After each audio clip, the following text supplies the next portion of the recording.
Хайде с нас на пазар в два от любимите ни магазина в Люцерн.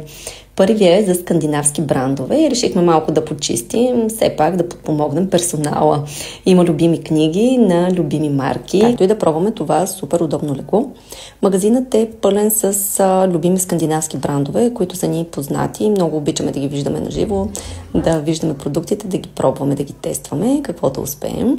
Това са щайгичките, които ги има и в България. Даже си взехме за вкъщи, такава най-вероятно за гримове. Това пък са сухи цветя, които за едния 8 март са просто идеални, вместо да са свежи. Ето, че бързо дойдохме до магазина за втора употреба Броке. Тук има всичко наистина.